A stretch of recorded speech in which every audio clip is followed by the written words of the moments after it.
for tuning in. Divine Nobodies podcast. How you doing, Jen? No, really though. How are you? I'm okay. Yeah, I'm You doing well. good? Yeah, I'm glad retrograde's over. Shit. Oh yeah, I'm totally glad the retrograde is over. But you know what? Today's a different day. You know why, Jen? And I'm really excited about this. We have a brother. We have a brother on the podcast today, Jen, and I'm feeling all these feelings. And you know what? I'm accepting those feelings. You know why? Because I'm a man seeking to embody his divine masculinity at all times. Okay? So everybody gather around, everybody in the back. Bring your camping chairs, portable heaters, your ukuleles, and your animal onesies. Gather around this blazing campfire that doesn't exist except for in our hearts. So friends, friends of the Divine Nobodies podcast, the great search for brotherly life has ended. Today we have found divine masculine energy, Jen. I don't know a lot, so I'm excited. Yes. So our guest today is an intuitive business coach and entrepreneur. His main focus is coaching individuals in the remembering of their soul's purpose and how to access their own intuitive gifts while starting and scaling businesses from their hearts.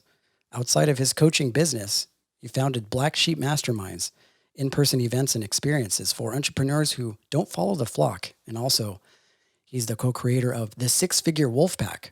Anything with the name Wolfpack in it, it's just obviously has to be good, right, Jen? Because we talk about the Wolfpack all the time. Yeah. And that is an online mastermind program. He's held director positions in large tech firms. He's meditated in the mountains of India. God damn. I know, this guy's done everything. Yeah, everything. And he's trained with teachers like, check this out, Jen, Tony Robbins, Aubrey Marcus, and Connor Aubrey Beaton. Marcus is kind of my dream weaver. Oh, yeah. We listen to his podcast all the time, right? And Tony Robbins. When he's now working with a client, you can usually find him diving deeper into his own work and awakening via writing, meditation, and plant medicine. So with that said, friends, it has been prophesized long ago that one day a brother would come to our podcast, traveling with great speed amongst the clouds of our lightning fast Wi-Fi connection and gracing us with a message of love, understanding, peace, and courage. So friends of the Divine Nobodies podcast family, we have a brother, and that brother is Alexxander Ohm. How you doing, Alexxander? I am excellent. Thank you so much, Eric and Jen, for having me. And there's nothing more special than some brothers and sisters getting together to dive deep around the metaphoric campfire. And couldn't be more happy to be here. And just before we dive in, special shout out to my partner, Grace, who made the connection. And you all did an amazing podcast together, and I'm just so stoked to see what we get up to. Oh, mate, so obsessed with Grace. Love her. Yeah. We had such a great episode. Anybody that's listening, she was on the last episode that we had, where we had a guest. She talked about a lot of really amazing things, including embodying her divine feminine self. And his name came up on the podcast, and we absolutely had to have him in and to get his perspective on this work as well. So it's a blessing to have you with us, brother, today. I did want to ask you one question though. Did Tony Robbins make you walk on hot coal? Yeah, several times actually. He did. What is that like?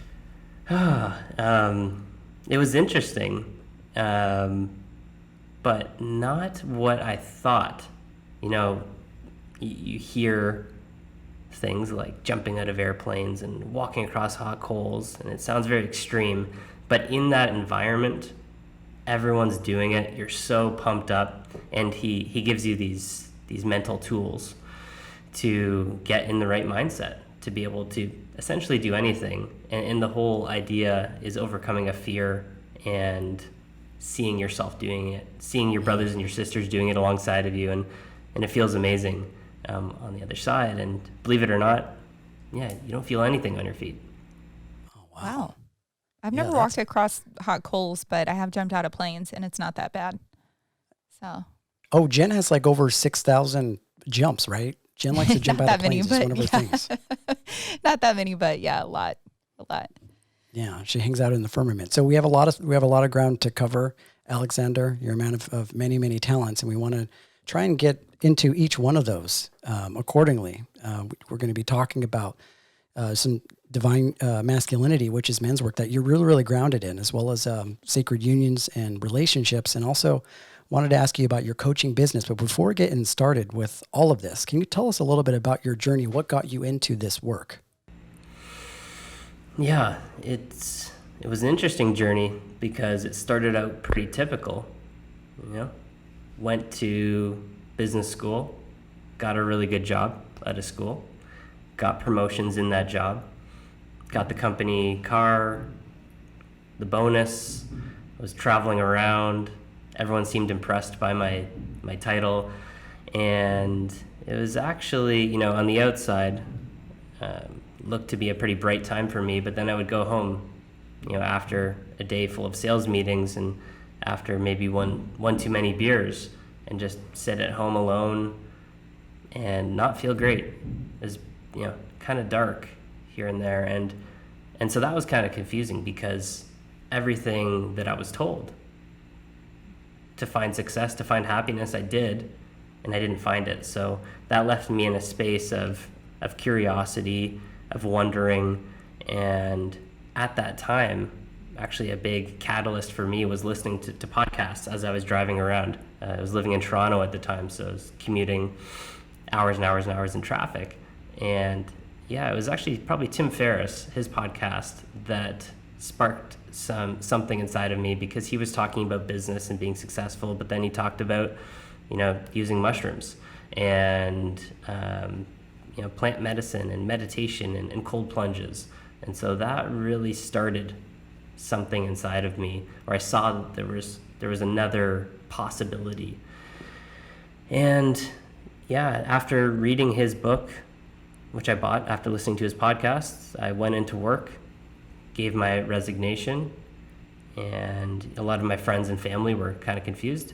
But that's where I headed straight to India after that. I felt like I need to go do something for someone else, because I've been living pretty much through my ego the past 2 or 3 years.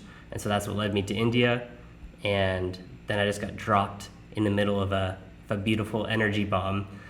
The vibration was completely different there. And instantly I knew that I was operating before under the idea that the way that we lived in the West is the way to live, the best way. And then I landed in India and I said, oh, it's just a way to live. It's not the best way, it's not the right way. And this way that they're living over here is really interesting to me. And I'm really intrigued by the fact that there was a lot of beautiful people that I met that didn't have a lot, but they had a big smile on their face and their hearts were wide open, and they were talking about beautiful experiences they had communicating with different deities and gods and energies. And yeah, so that was kind of what led me down the rabbit hole. It's a really interesting thing, and you hear that a lot about when it comes to people visiting India. I've read a lot of literature about Eastern masters, and a lot of them come from places like Hardwar, India, or Tiruvannamalai, India, like Sri Ramana Maharshi, and they talk about like India being like the richest, poorest country in the world, because they don't have a whole lot, but there's this happiness and this love that they all, as a community, embody that you don't maybe tend to find here in the West. And that's a really beautiful thing to, be able and share that warmth with people, because that kind of works in direct contradiction to kind of how things seem out here. It's almost like in the West, it's like you have to have all of this abundance in order to be happy, but you have all these people over here in the East that don't really have a whole lot of money, but they're still making it work, Yeah, that contrast was a beautiful thing to see, that maybe they didn't have a lot of abundance as far as what was in their bank account, but they were living and breathing in abundance as far as, I was living in a small village for the 2 months that I was there. And yeah, that experience just completely transformed the way that I saw the world, and I couldn't see it the old way after that. Did you have trouble with like reintegrating back into the sort of American way, or just the way that obviously that's in contrast to India? Did you have trouble reintegrating back into regular life after you came back from that space? I remember getting to the airport, and my dad was picking me up, and I think I left clean shaven, and I came back with a big beard, and my hair was a little bit longer, and I had mala beads around my neck and a new tattoo. And so whole new look. Yeah, exactly. And then my dad was kind of, very happy to see me, but, maybe a little unsure of what I look like, or maybe even what I smelled like. And then just, going right into Toronto to the big highways. Yeah, that was a little weird at first, but I mostly I was prepared for that contrast. And I was really excited at the prospect of keeping some of the energy of the experiences or habits or ideas from India and bringing them back to my life over here. So I already kind of thought about that before coming back. Yeah. So was your family supportive of your trip to India and coming back and the changes that you were making in your life?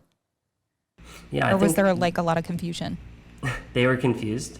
They were confused but supportive.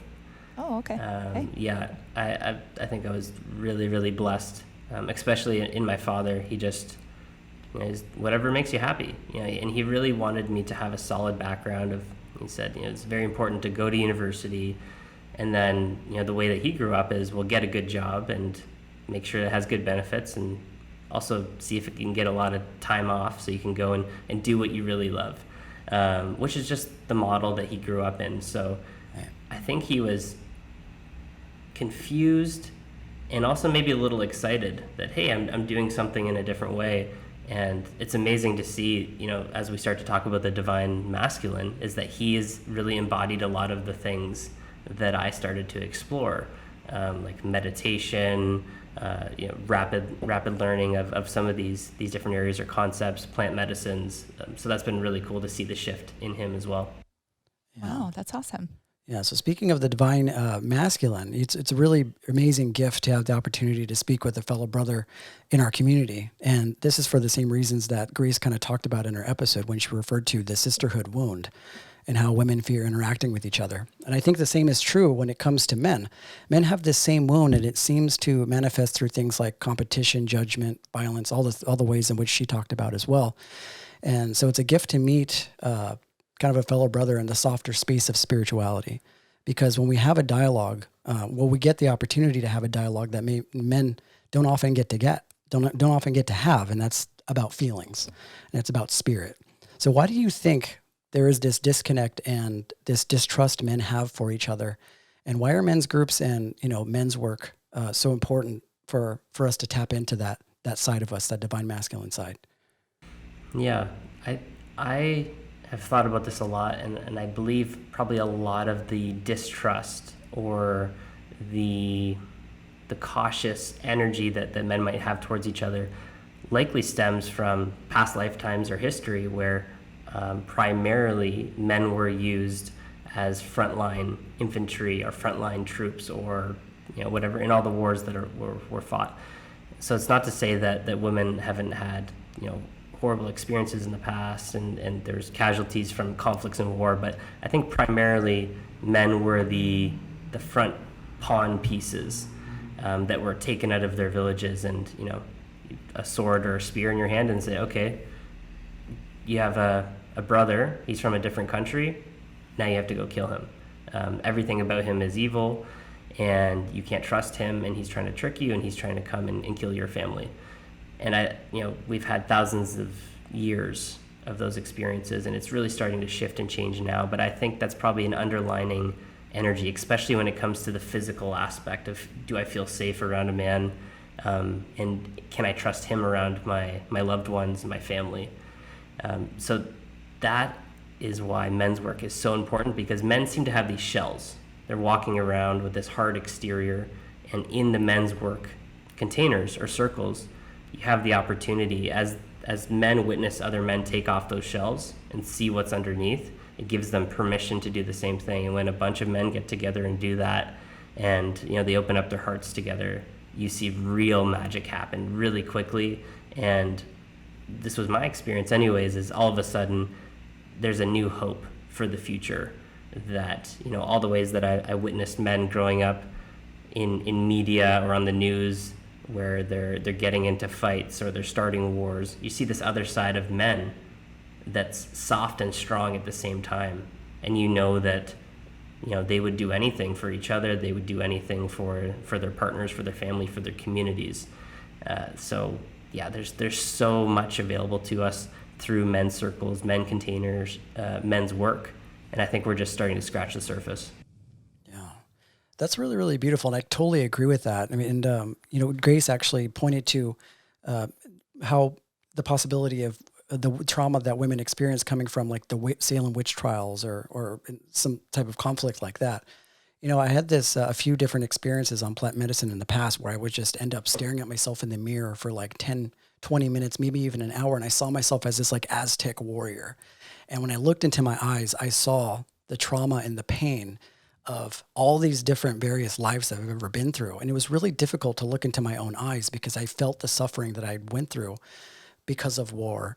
And, that is something I'm still kind of digging into, but I can see how that connection takes place. I always had this fascination with war since I was young, even though I have no affinity to it whatsoever. Like I'm not somebody that gravitates towards actively wanting to go to war, but there's some familiarity that I have with it. And also too, with my ancestors and things like that, I've heard of, different wars that, that tribe or that lineage had gone through. And I can't help but feel that maybe that's where some of the anxiety or the trauma that I kind of held with me as I grew up came from. So it's an interesting thing to consider, that is a possibility. You know what I mean?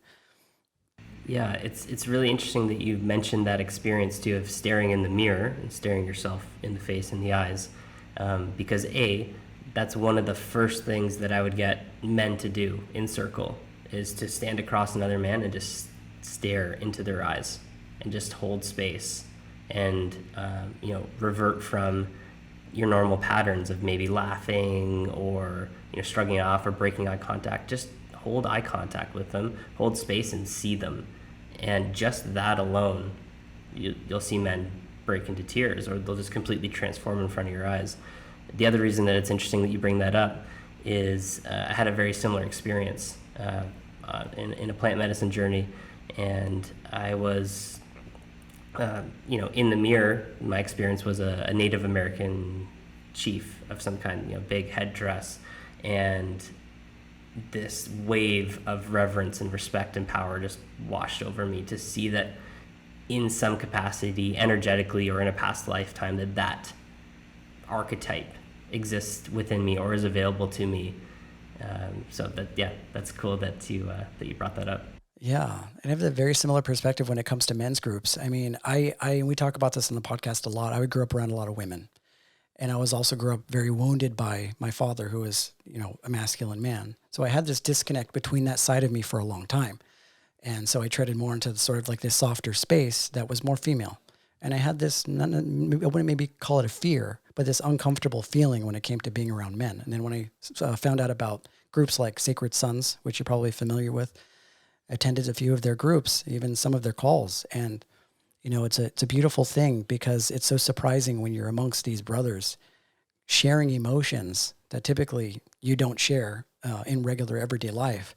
That creates an entirely new sort of environment for you, this sort of softer space. And you can call it, maybe, a really large percent of it is maybe like a balanced sort of masculine and feminine energy kind of working in collaboration with each other. But it was such a beautiful feeling to be amongst men that were sharing space and being attentive and being, being there for you, Yeah, and I love that you mentioned your experience growing up. You're around a lot of females or feminine energy, which is actually a very typical experience for a young boy or man now in the West, because we're born and then typically our fathers go to work if they're there, and then we're at home with our mother, right? And so that's the majority of our time is spent with our mother. And as a young boy, we're looking to hopefully do things that doesn't upset our mother. We're taught to be a good boy, to not get into trouble, to not make a mess. And then we go to school, and all of the elementary grades are typically taught by teachers that are females. Once in a while you have a kindergarten teacher or a grade 1 teacher that's a man. That's not really typical. And so up until the age of 8, 9, 10, 11, we're typically surrounded by feminine energy, and we're typically in an environment where we're trying to behave or appease them in some way. And that results in kind of a disconnect from the masculine. and also in a way of interacting with the feminine that might be actually very confusing to them once we grow up and become men, and we're looking to attract them as partners. And now we're just being very nice and trying to appease them all the time. And that's where you'll hear that it's not really a correct statement, but women love the bad guy or the jerk, or and I think what that comes down to is they enjoy seeing the masculine edge come out where the feminine energy is so prevalent. Yeah, and I think that wounded women really love bad boys, so that's kind of goes both ways. Yeah. I used to be that girl, so I know. Yeah, and I used to be that nice guy too. You talked about both of us, Jen. We've been on both sides of that fence and experienced what that dynamic is like. And that's been like a teaching for both, I think, me and Jen, because I've known her for a really long time and she's known me. So we both tend to sort of consult with each other, and we've been friends for a long time. I help her more with the feminine energy, and she helps me more with like the masculine energy. So it's an interesting thing how that whole thing works out. So from your perspective, though, what do you think is sort of the issue? Because right now it seems like that sort of toxic masculinity is a thing that you hear a lot about, right? Not even just hear about, if you're somebody that's immersed into spirituality, you've watched programs, you can't help but feel based off of how, media sexualizes women or the violence that you see on television, that there's a form of toxic masculinity that is kind of pervasive and embodying a large part of our culture.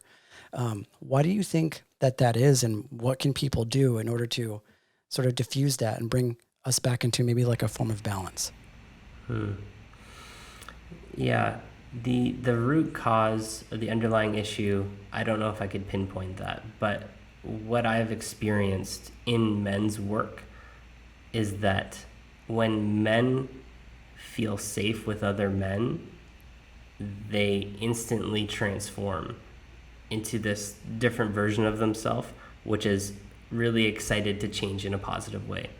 And when we don't have those support systems where, it happens usually with maybe younger men, if they don't have strong masculine figures in their life, they never really learn that. They never learn that they should be in a group of men, learning from them, sharing experiences.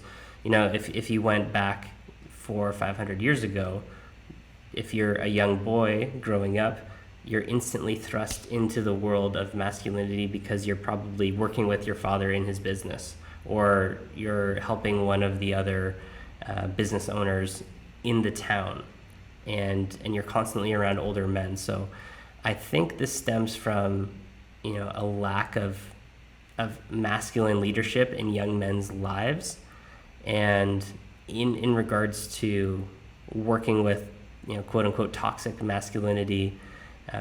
If we can get men in a space where they feel safe to open up their hearts, any of those elements that might have been perceived as toxic, they can wash away.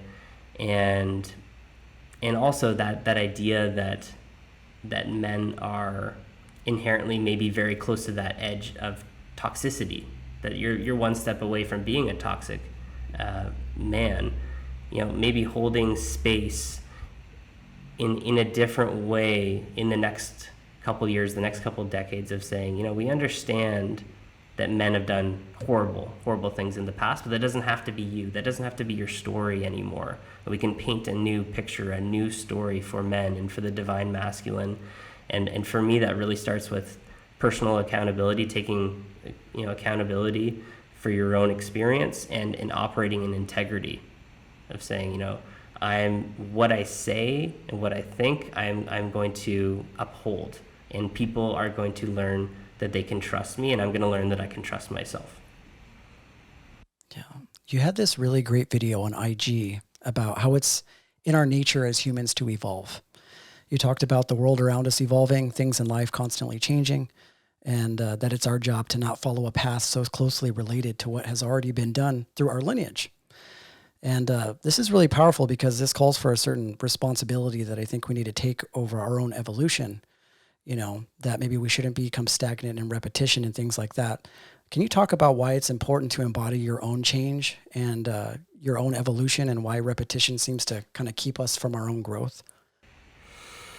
Yeah, I one of my favorite books talks about this concept, and it's the Celestine Prophecy, that a soul might choose an experience based off of the parents or the caregivers that are in that experience, because they are going to present the opportunity to learn the lessons that we're meant to learn. So I really believe that each of us has this soul's purpose, this lesson that we're meant to learn, this piece that we're meant to give to humanity.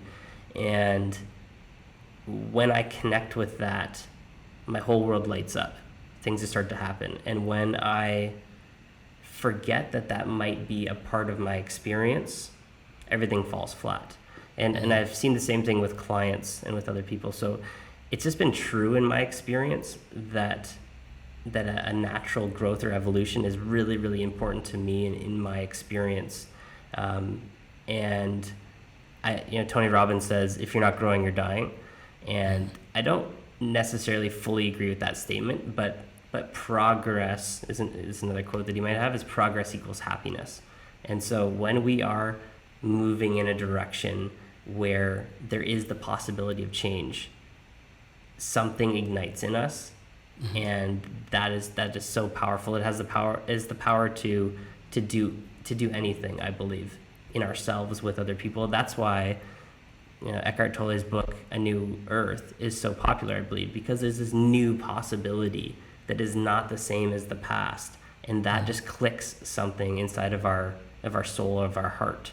And so it just seems to be hardwired into our energetic experience.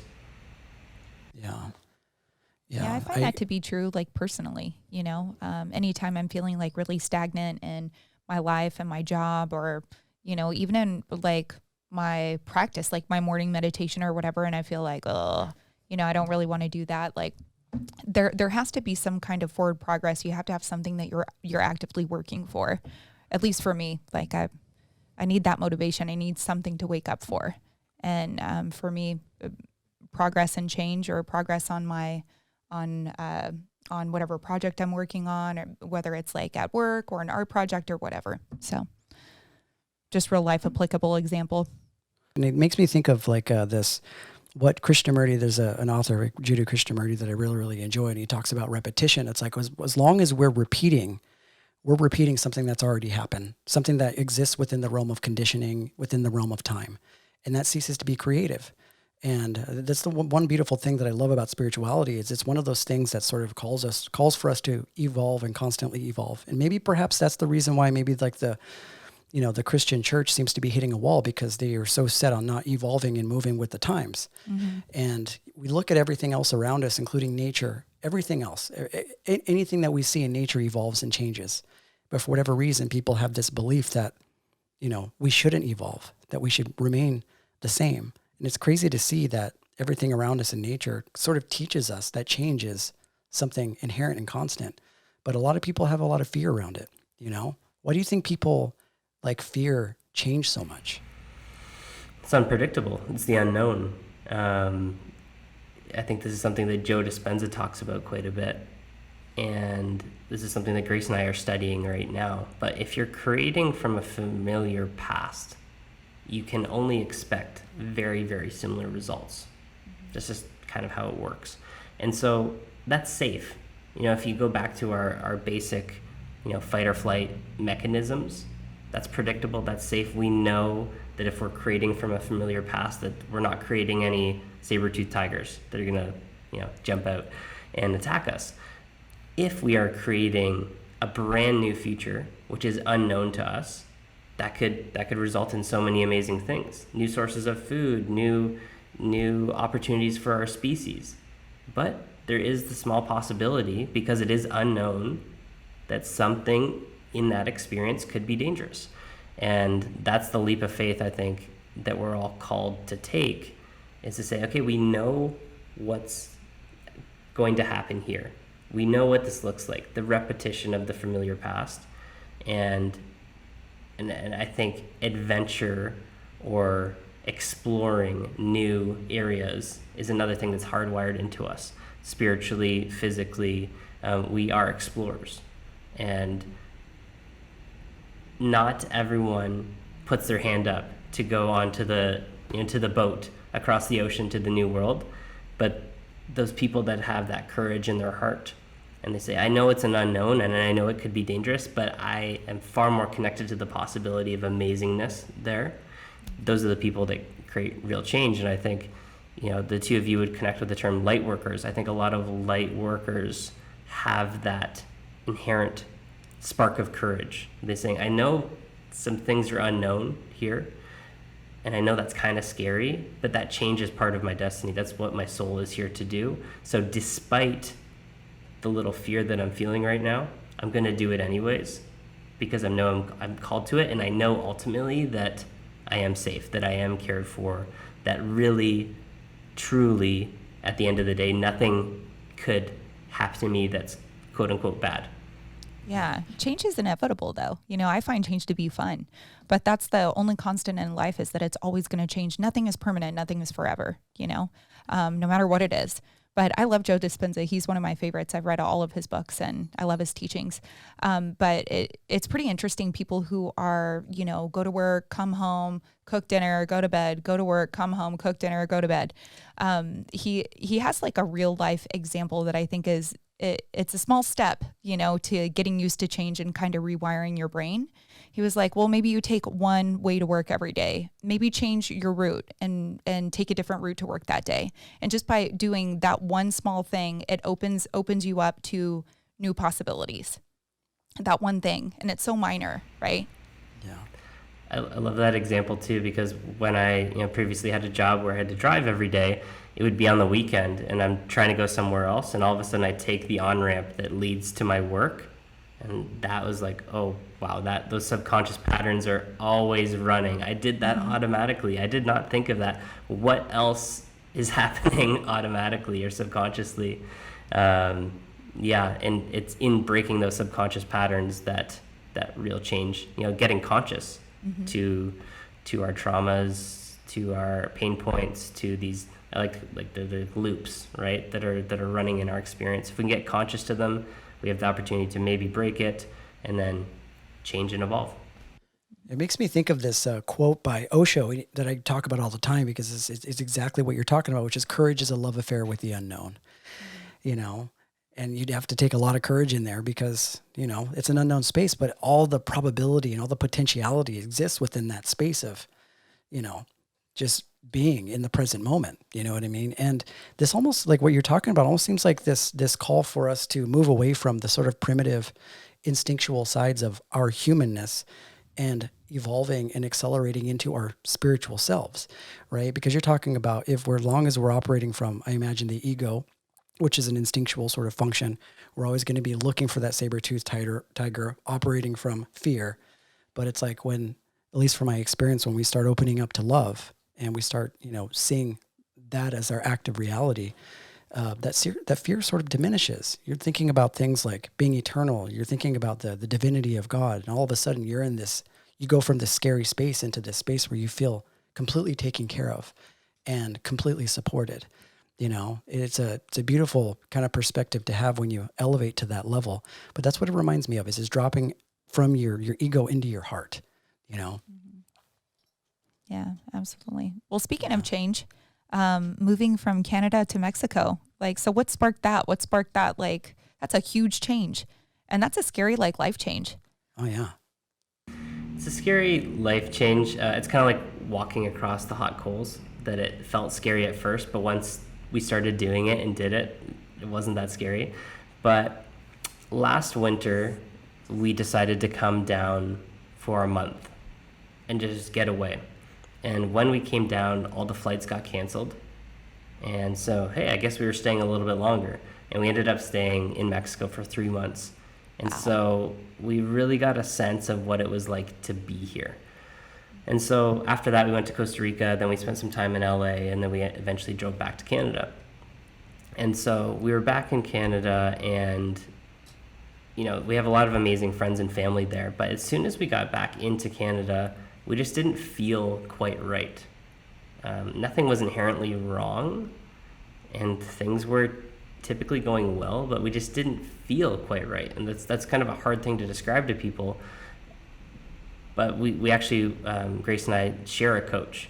And so she's an intuitive coach. She's the one that's helped me with a lot of my intuitive practices. And what she was telling us is that you can go anywhere in the world. You too can go anywhere in the world. You're going to find success. But at this moment right now, Mexico is a better vibrational match for you and the work that you're meant to be doing. So that really helped me wrap my head around this concept of, okay, we're going to move to Mexico, and also changing the language around it for myself and for other people is we're just doing it right now. Mm-hmm. It's for right now. It's for the next little while. And the world is changing so rapidly that who knows what the future holds. But this is just for right now, and it feels really good, and we love being here. So that's really helped me of thinking about, the vibration, the energy of Puerto Vallarta, of Mexico. It just fully feels in alignment to us, and it's like sinking into the tub that's the perfect temperature. You could get in if it was a little hotter or if it was a little colder, but that perfect temperature tub, you're like, oh, okay, this is where I want to be right now. This is where I can have my best bath. Yeah, absolutely. Yeah, I love that. That sounds like a really, really good change. And I wanted to ask you a question exactly about following your passions, because you talk really openly about this, which is really inspiring. So there seems to be this sort of collective fear that people have in pursuing what they're passionate about. Because if it were up to most people, I think they would choose to monetize their life around more creative endeavors, such as, what you're doing, stuff that we do. But there's this sort of socially acceptable illusion people have that they can't make a living doing these things, especially when it's something that doesn't just go along the sort of path that maybe Western society has drawn for us. What can people do to change this narrative and maybe start thinking about their passions in a different way? Yeah, one concept that really helped me was the whole idea of mortality, that, really getting connected to our own death. And I think that I had this amazing blessing earlier in my life that I didn't see as a blessing at the time, but when I was 10 years old, my mom passed away. And so here I was, after that, 11, 12, 13 years old, and everyone's telling me, well, you got to get a job, and then you can save a little bit off each paycheck, and then you're going to, wait until you're 60 years old, 65 years old, and then at that time, hopefully you'll have enough, then you can retire and you can do what you love. And I just witnessed as a young child, seeing that, oh, well, my mom didn't make it to retirement age. So if she wasn't doing what she loved, then that whole time, her whole life experience was for a time that never came. And so I think that's something that really, people can start to think about is, even though we are eternal beings in this human experience right now, let's say, I like to think about all the stuff that we're doing. I'm really open to living past, my 90s, but let's just say I live into my 90s. And then you backtrack, it's like, well, how many years do I have left? Okay, well, how many months is that? How many weeks? How many days? How many hours? And once I, put that number in front of people and say, well, okay, you have this much time left to play and to experience here. How do you want to spend it? And all of a sudden, I can usually see in people's eyes something changes a little bit. And that opens up a door for them to say, okay, well, maybe I don't have to wait to bring my passion to life. And then the more clients I work with, they do a whole range of things. One of my recent clients, he just started a podcast production company. Another one's a hypnotherapist.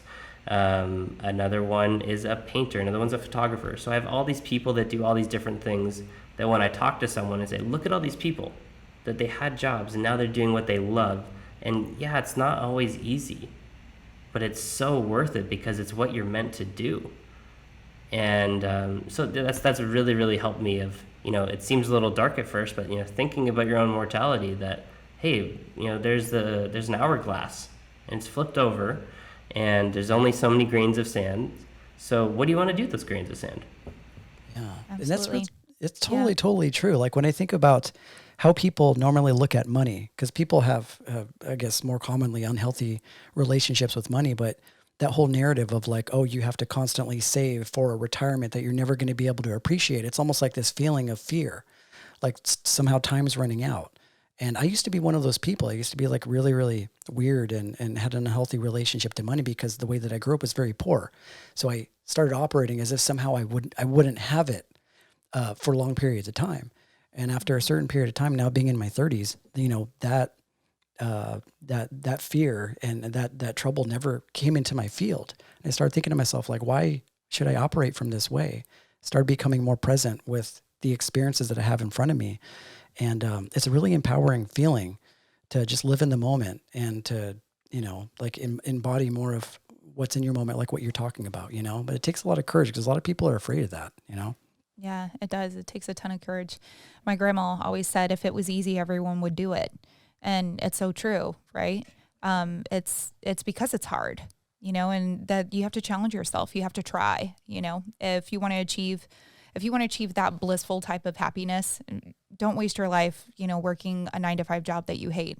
And I'm speaking totally from experience, right? Because I've been working a 9-to-5 job that not necessarily that I hated, but just wasn't aligned with me for almost my entire career, right? So it wasn't until really recently that I took kind of a leap of faith and switched careers and went to a startup and, am doing really the work that I've always wanted to do. And it was really scary, taking a pay cut and moving and doing all these other things. But you got to take the chance, right?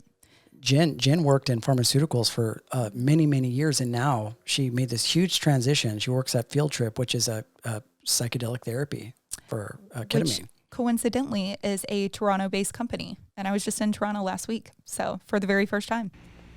That's amazing. So exciting to make that switch. I think we probably all share the same mindset about the powers of plant medicine, the possibility. And also the potentially unhealthy reliance that we have on pharmaceuticals in this world. So just, Jen, you doing that switch in your life and your friends and your family seeing what you did and you taking that little risk and watching the fulfillment that comes through that experience, that's how it happens. That's how there's these little shifts that, maybe 2 or 3 of your friends, they're going to think differently now. And the happier that you are, the more fulfilled you are in doing what you love. It just ripples out. I love that whole concept of the law of one. I think about all the time, I need to reach millions and millions and millions of people. It's like, well, what if, Eric, Jen, and I right now, we just have a really powerful conversation and we plant a bunch of seeds and maybe this conversation impacts millions. I mean, a podcast helps with that, but that's amazing that you're doing that. I really applaud you for that. Oh yeah. I mean, it wasn't easy for sure. And actually what really motivated me to do this was Joe Dispenza. So in Becoming Supernatural, there's an exercise in there about how to manifest a new career. So I did the exercise in November of 2020, and then as this job came around, it just kind of fell in my lap. So it was something that I clearly manifested. It was something that I was meditating on and really trying to bring into my life. So it wasn't me. It was totally just divinely guided in spirit that brought this job to me. So and I even noticed a change in her. There was some fear that came up because you're going from doing something for so long, the way that you know how to do it, and everything is worked into that. Your experience, finances, all that stuff. But the one thing that I did notice about Jen is once she made that transition and she started getting more into that work, there's this grace and this beauty that just came upon you, Jen. I couldn't help but notice. Yeah, I think it's lack of sleep. This job is very, very fucking stressful, and it's twice as much work as my old job and less money, but totally worth it. Hey, but you're making an impact though. You're making an impact, Jen. Yeah. So there you go. So Alexxander, you had mentioned in a quote, and I couldn't help but notice this. It really stuck out for me because I never heard it before. You mentioned a quote in your writing by Dr. Wayne Dyer, right? And I love that Eric you shared that. Loves quotes. So if you didn't hear this quote, this is a good one. And you mentioned in your writing, which by the way, you're really, really beautiful writer, really, really powerful stuff. You should write a book. I'm sure you're already working on that. But the quote is, when you are feeling good, you are feeling God. It's one of the shortest quotes that I've ever heard, but I'm like, I heard that and I was like, damn. When you are feeling good, you are feeling God. And this is such a subtle yet powerful statement about the nature of human beings and the role we play. Can you talk a little bit about more about what that quote means to you? Yeah, we've talked a little bit about money, so we can tie in abundance here as well.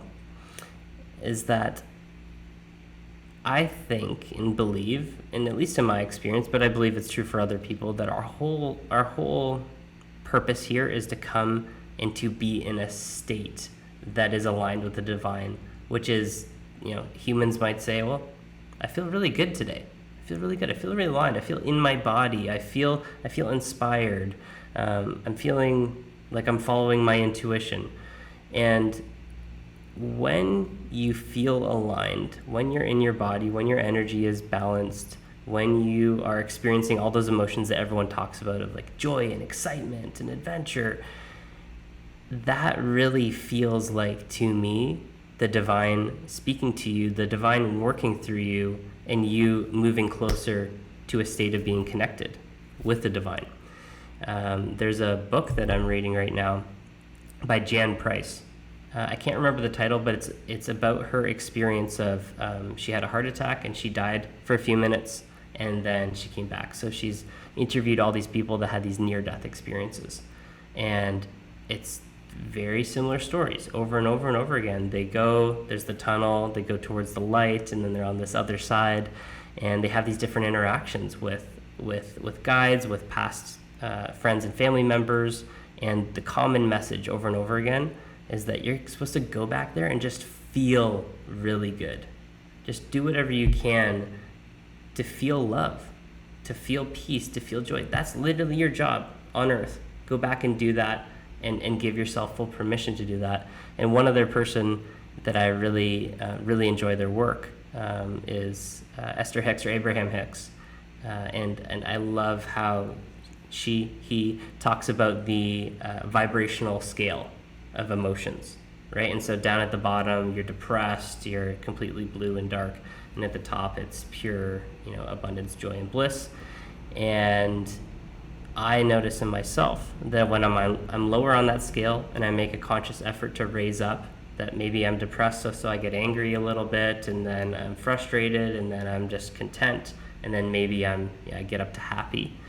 When I go through that process, miracles happen in my life.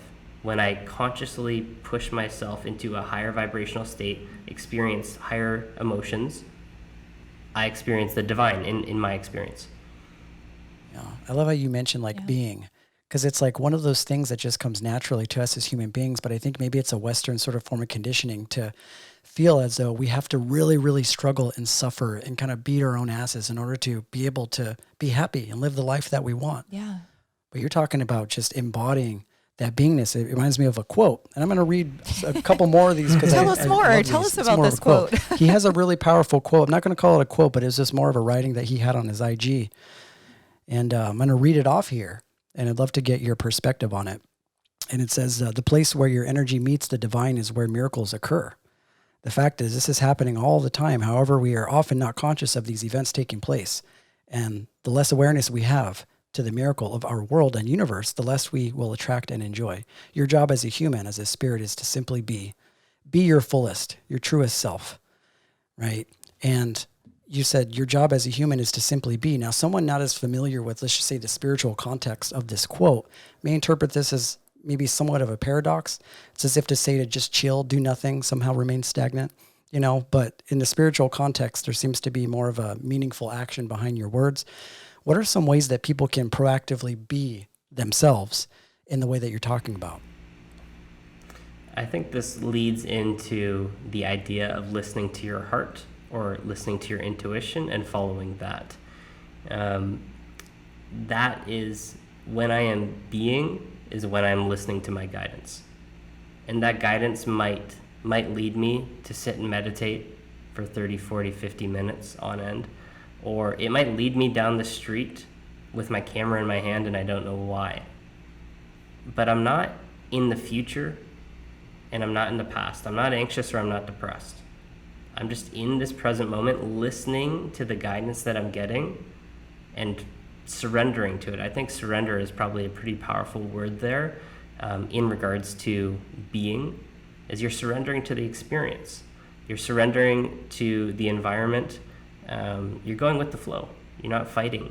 You're not fighting anything. So it doesn't mean that you're simply just sitting on a cushion and just meditating all day, which is still being. But being to me is being present, is being aware of the language or the conversation that the universe is having with you, and speaking back in real time. Yeah. Absolutely love that. That's awesome. And I wanted to kind of move this into the direction of kind of what you do with your coaching, because this is a teaching for a lot of people, especially in the professional and the work environment, which is, you know, teaching somebody that maybe works for a tech company, the art of being, right? And one thing you talk about in your work, which is it's important to believe in your own inherent ability to make an impact, right? And in the same way, how important it is to believe and love the people that you work with. Right. So imagine the people that you're coaching are trying to launch businesses that involve probably managing other people, employees, that whole realm. Can you talk about?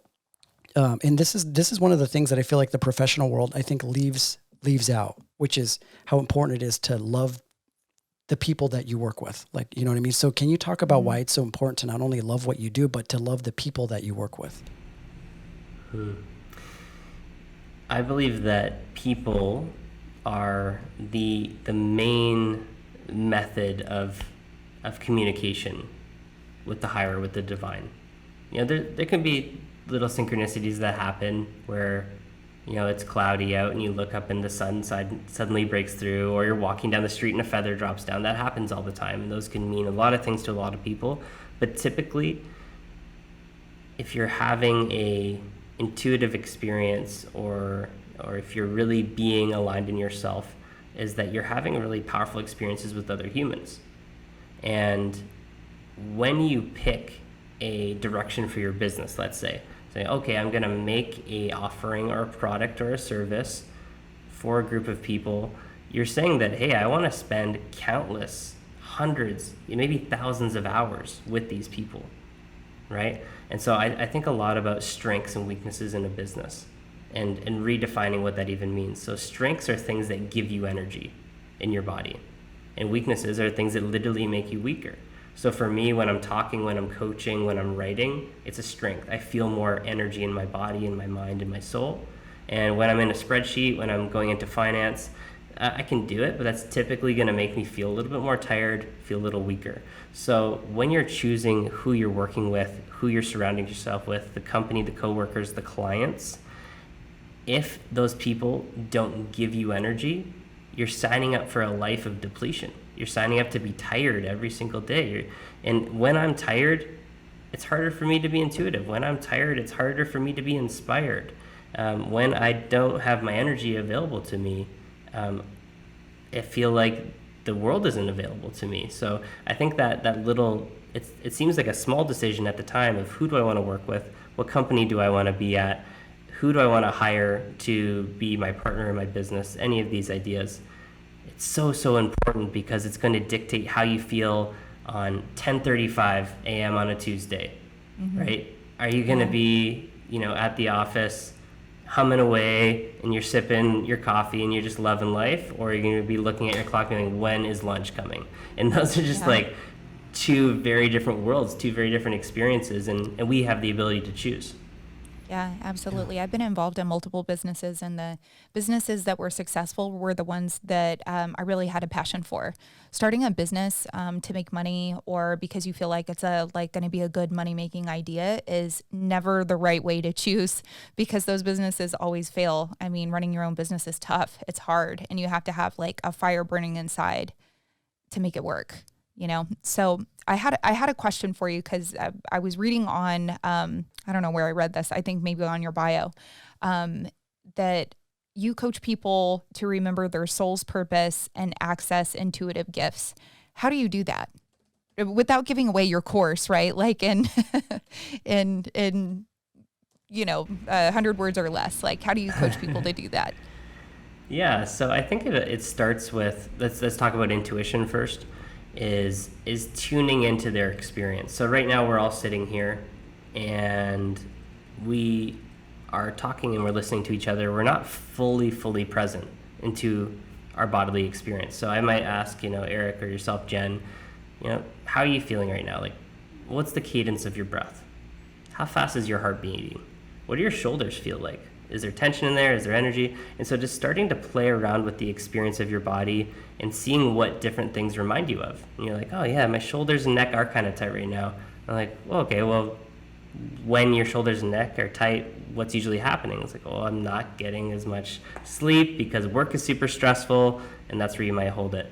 And so it's starting to understand how your body, how energy speaks to you. And it doesn't have to be, receiving these messages from your guides on a golden script of saying that my great ancestor says that I need to quit this job right now. It's tuning into your energy. It'd be fucking great if that happened. Yeah, I'm open to that. But mostly what people are open to is because, sometimes you have to start higher on the, let's say the metaphoric funnel. If down at the bottom we're talking about spirit guides and reincarnation, at the top, most people are comfortable with saying, hey, do you ever get like a weird feeling in your gut? And you're like, yeah. It's like you're making a decision, and did you ever have that feeling and make the decision and it didn't turn out great? They're like, yeah. Like, okay, cool. We can start with that. So now we're starting to understand their language of maybe how their body speaks to them. The coach that Grace and I work with, her name is Dr. Divi, and she's amazing. She's still an MD, a doctor, but she uses her intuitive gifts to figure out different experiences people might be having in their body, what that means. So an injury in your left knee, left side of your body being the feminine, knee being where you balance, typically in relationships, it's like, well, how's your relationship going with the feminine in your life, right? With your partner, with your mother, whatever it is. And so starting with intuition is getting them familiar with, hey, how is your body communicating with you?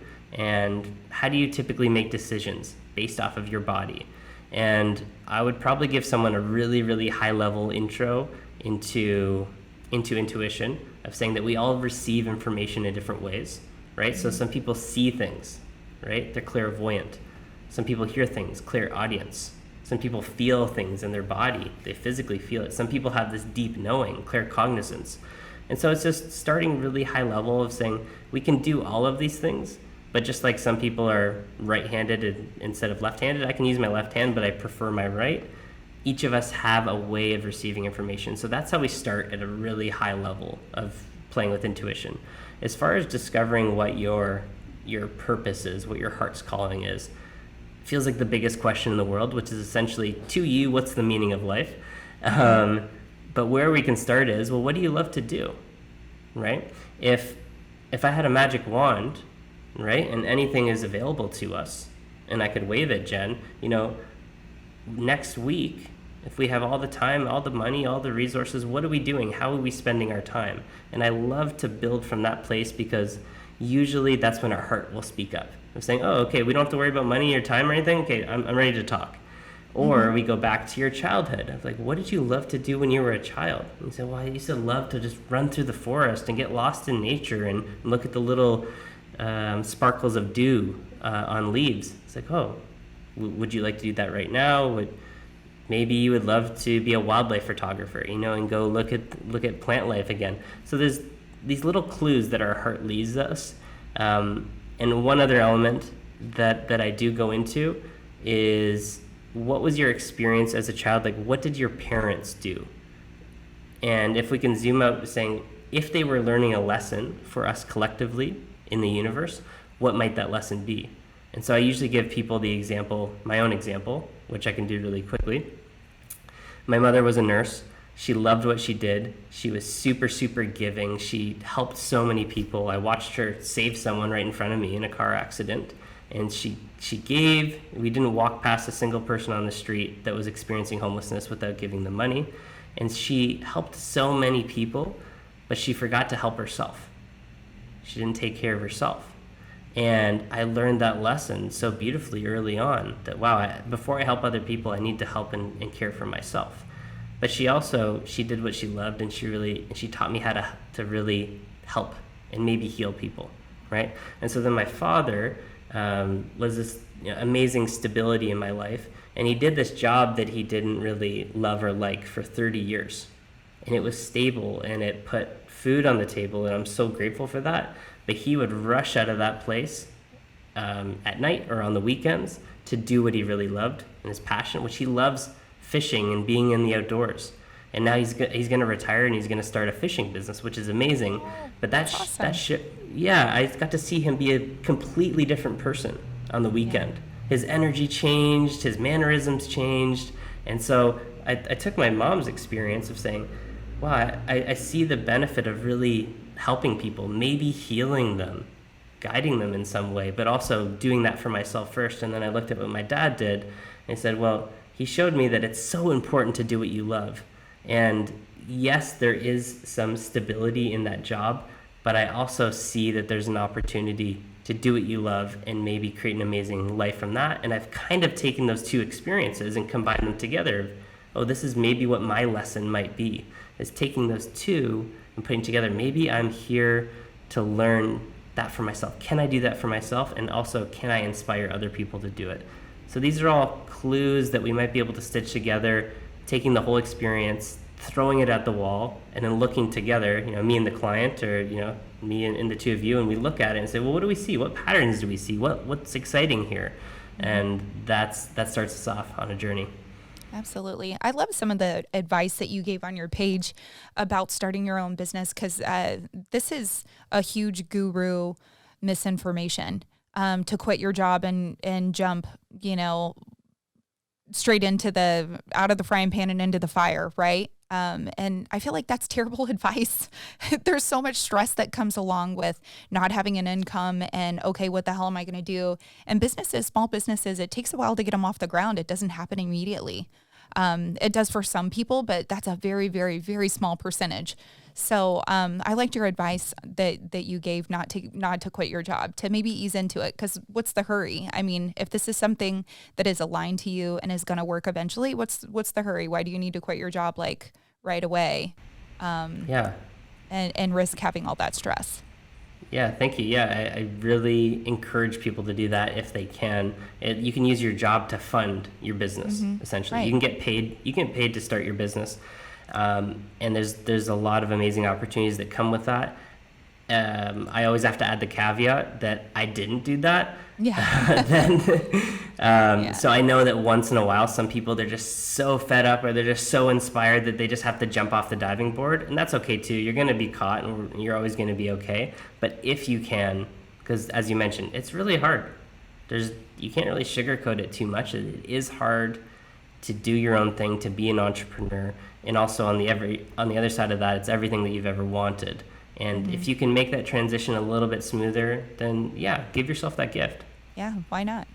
It's such like a refreshing perspective to have, because from what I'm hearing, this kind of speaks to evolution in the workplace and in our professional lives, which is to bring spirituality into the field of money, right? Into the field of this big, powerful machine that kind of moderates our world. And I wanted to ask you about this because this is a question that come up for me and Jen a lot of the time, and I'd like to know your perspective on this. The one question that always comes up when it comes to monetizing spirituality, right? And I ask this because I myself have experienced this dilemma with my sound healing and my Reiki practice. And this is a question of how money and spirituality can play within the same field when money has been at the root of a lot of suffering, right? It's been in people's lives.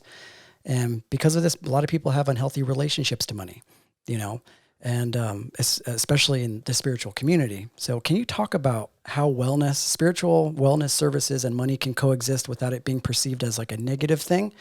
And what are some things that you can provide as far as advice on how to connect those two? Yeah, this literally comes up with every single business that is, has some sort of element of spirituality or giving or doing good, right? I've had people that are offering amazing transformative experiences to people and charging $20 an hour. And that's not a bad thing per se, but when we go into the details, we'll actually notice that we're doing a disservice to the client and to the business owner in that capacity. So I'll come back to that in a second. I think the first thing that we have to maybe realize or play around with is that money is just energy.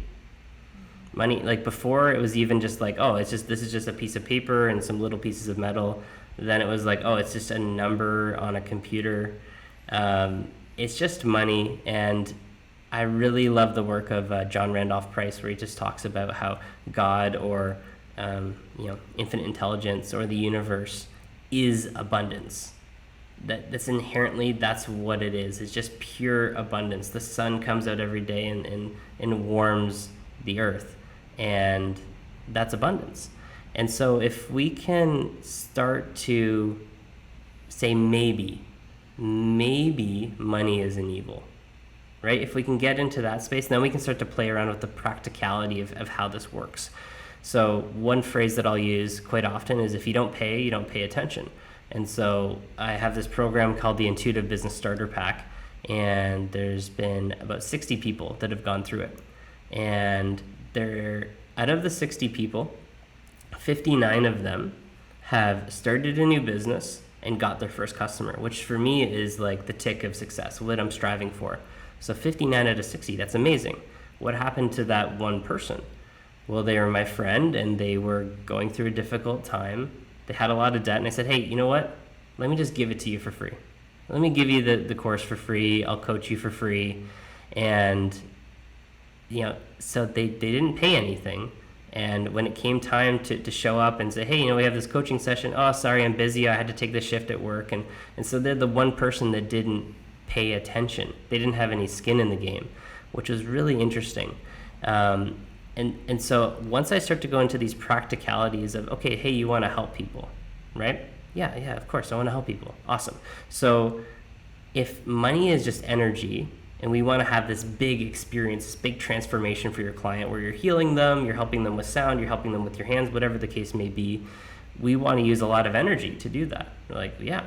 And so why wouldn't we use more energy in the healing equation to drive the outcome that we want, as long as it is driving that outcome, right? So if I continually raise my coaching prices and my clients get better and better and better experiences, and I feel better and better and better about myself, I feel like I'm showing up as a better coach, they're getting better results as a client, I should just keep following that pattern. And if that wasn't happening, then you maybe have to change some things there. But in my experience, raising your prices as a spiritual or as an intuitive entrepreneur is the most powerful thing that you can do. And the one thing that's always going to come up is, well, if I raise my prices, then there's going to be a whole group of people where it's not going to be affordable to them. And what I say to that is, well, when you're first starting out and you need to get to a certain level of abundance so you can take care of yourself, your bills are paid, and Maslow's hierarchy of needs, we're checking off the bottom of the pyramid. You need to do that for yourself. You need to take care of yourself before you take care of other people. So if by charging higher prices you can get there faster, I think that's awesome. Now, eventually, what I tell people and what my intention is as I offer services that cost more, I'm looking for ways that I can make my information or my services accessible to a whole wide range of people. So just like Jen read Dr. Joe Dispenza's book, Becoming Supernatural, that probably costs $15, $20, and there's amazing transformations available to that. Grace and I are going to his retreat in Cancun in early December. You are? And shit! I am so jealous. Man. Yeah. Okay. That's going to cost. You're going to have to tell me about it. We're going to bring you back. Yeah. Us. How long did you wait to get into this course? So this was one of these weird, divinely orchestrated things that I looked online, and he's like, he only had 2 events. One was like in Turkey, one was in London. I was like, well, what are you going to do? Right? I get it. It's the pandemic. And then I was talking to one of my business partners, and he said, it'd be amazing if we went to a Joe Dispenza event. I was like, yeah, I know. That would be. Too bad. He's like, yeah, I checked as well. There's no events. And so we went on his website, and we're looking around. It's like, oh, wait a minute. There's one here I see in Mexico all of a sudden, and it opens up in like a week. And we had I don't get his emails or anything. I had no idea about it. And so figured it out. Asked Grace, she was excited. My business partner is also going to come, and we got our stuff together. Morning of, it opened up. We went on the first minute. We signed up, and we had a couple other friends that wanted to go, and they were like a minute and a half later, and it was all full. Oh. So it was like, yeah, we were definitely meant to go. Oh man, we have to bring you guys back after you go. I want to hear all about it, about the experience. I'm so excited for you guys. And we're also doing a 10-day Vipassana retreat right before the Joe Dispenza event. Oh wow, intense. So yeah, we're going in deep. Yeah, that's for sure. The one thing you mentioned, what you were talking about, that I thought was interesting and actually was able to observe in your work, which you talk about, you make a distinction between abundance work versus manifestation work. Can you tell us a little bit more about what abundance work is? I know that a lot of people are familiar with the manifestation piece, but how is that different? Yeah, I guess they're best friends. They're brothers, they're sisters, and one can lead to the other. But for me, abundance is not necessarily driving an outcome. It's more relating back to what we're talking about, a state of being. And so when you're in a state of abundance, that creates the conditions for rapid manifestation. But abundance, through some of the studying that I've been doing and through my experiences that I've been having, I'm starting to realize that it's just this inherent part, this inherent quality of the universe. That this is kind of like, if some people said, what is God or what is infinite intelligence? That is abundance, right? And so being connected into that state and being in that state, for me, it really feels like that's what I'm aiming for each day when I wake up, is to be connected to abundance, to be abundant in my energy, be abundant in my thoughts, be abundant in my relationships, monetary matters as well. Whereas manifestation is a lot more of a practice, where there's, through Abraham Hicks's work, there'd be 5 steps to it. And there's a desired outcome, and you're going to focus and put energy towards that, versus abundance is a state of being, or maybe you could even say, which would sound kind of douchey, but it's a lifestyle. Yeah. Yeah. Totally. Yeah. I love what you were talking about before about money being energy. And that's like a really, really good perspective to have, because I think that changes kind of your relationship to everything. And, I had a few people, and I'm not anything like a coach in the way that you are, but I read Marian Williamson's Law of Divine Compensation, and she kind of touches on this a lot, which is whenever we think of money, a lot of us think of money as a sort of like inanimate object that has its own life, and it breathes air, and it survives, and it lives, and it gets to decide who gets it. But the one thing that I feel like people miss is that money is moderated by people. Money is moderated by living human beings. And one thing that I love that she shared, which is like, if you want to make more money and you want to, manifest more of that abundance, you have to change your relationship not only to money, but to people, because if there are going to be people that are helping you along your journey. So yeah, that's like a really powerful thing. And I started looking at it that way. I'm like, just to embody sort of like that loving aspect of you. It's almost like all you need is one person to just believe in what you're doing, and develop relationships with other people in order to be able to collaborate, and I imagine like bring more of that wealth into your life, Yeah, absolutely. I love that, Eric. And I love bringing the human element into money, because one question or exercise that I get a lot of clients to do is I say, okay, imagine money is a person. Describe your relationship to them. And, oftentimes they're like, well, I feel like they're not around enough. And when they are around, I'd never want them to leave. And I was like, okay, so anxious attachment style. Okay. But like, you start to describe this relationship with money as if it was a person. And I would say, does that person want to hang out with you? Does that person want to spend more time with you? And in most cases, it's like, well, if I was that person, I'd be running the other way. And I love humanizing or giving money a character. And once we start to see it in that way, we might realize that we've been treating money in an unfair way, really. If it's just this energy, and we've been blaming it for a lot of things, and we have been giving it scarce energy. And if we can humanize it, if we can realize that it's just part of the bigger energetic web or field, and realize that we do have the power to interact with it from our heart at a human level, I think everything changes. It's like a physical manifestation of our energy. It's like a symbol of everything that we invest it's like invest in ourselves. You know what I mean? It's a really interesting thing. But I love that. I've always like wondered about the sort of like spiritual monetary side, because when I used to do sound baths, I did notice that when I did sound baths that were free, for example, people would come, but it wouldn't be like a reoccurring thing.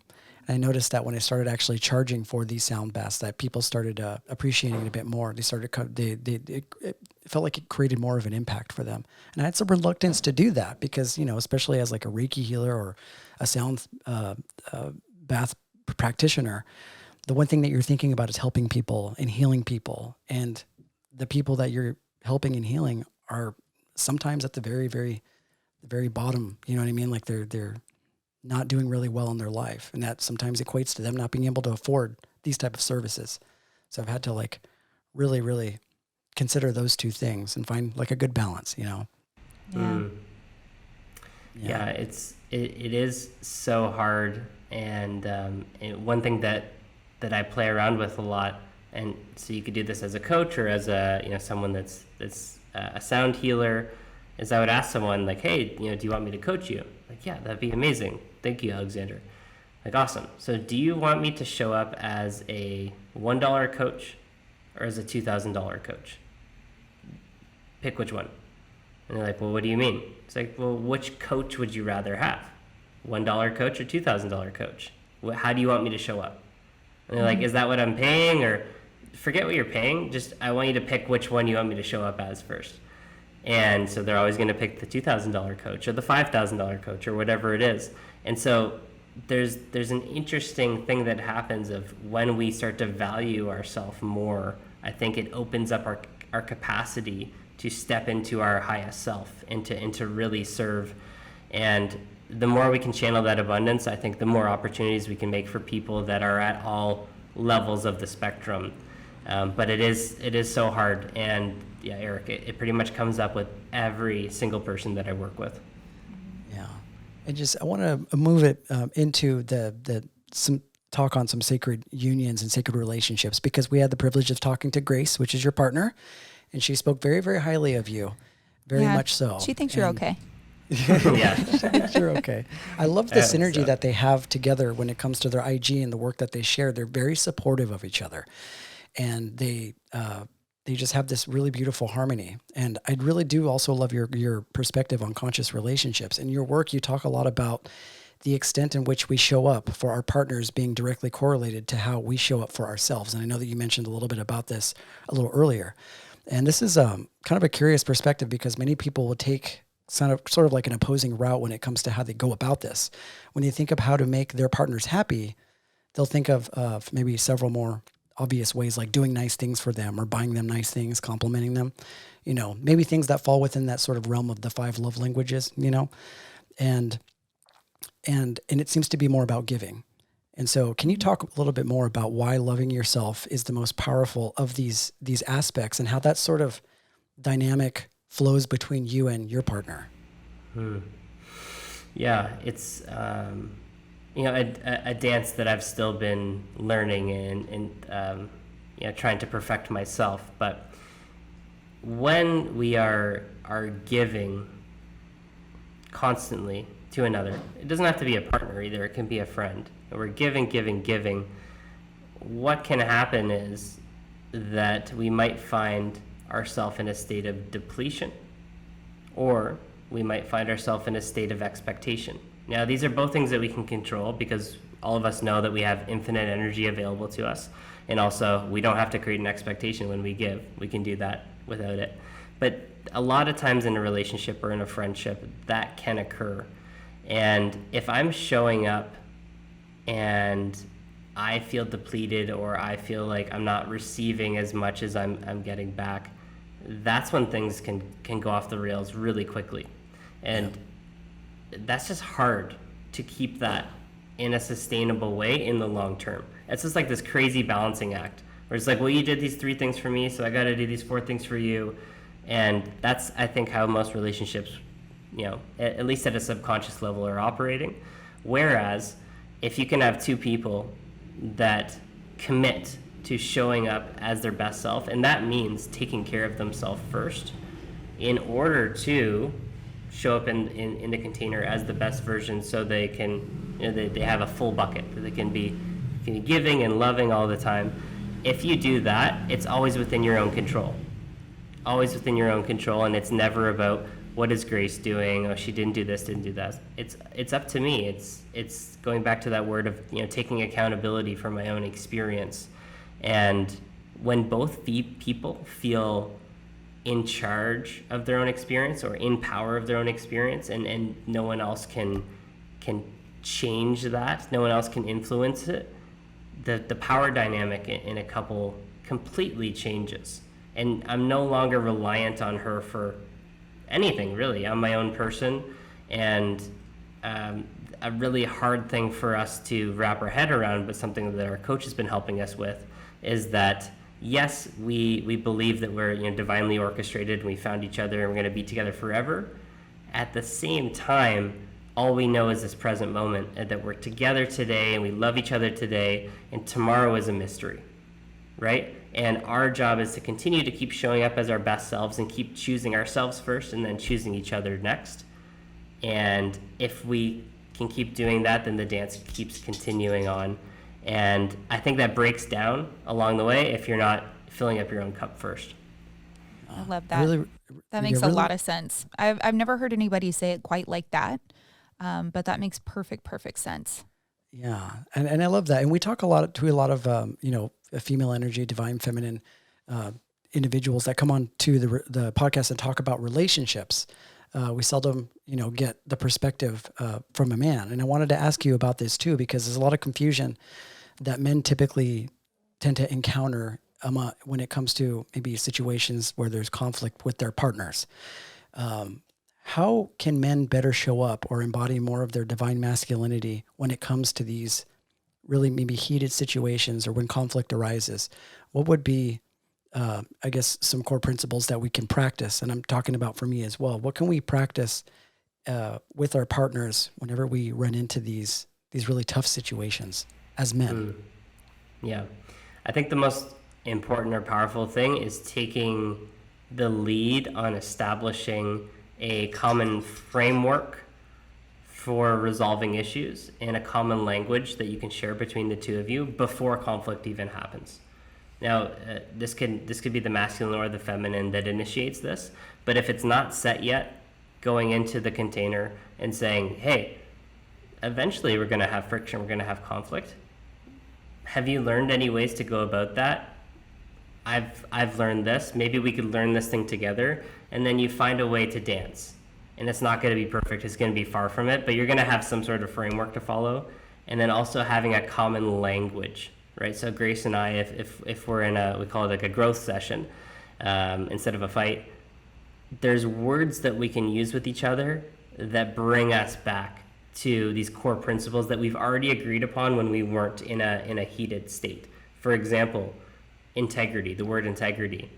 Grace can tell me like, well, I did this because it felt like it was keeping me in integrity at that time. And I can instantly know a little bit about what her experience is at that moment. So that's kind of the first thing, is before a conflict happens. But okay, so now a conflict has happened and we're in the heat of it. I really love the idea or the analogy of the man being the mountain or the island and the feminine being the water that's swirling around. And typically in a, let's say a conflict, is that the feminine is going to be swirling.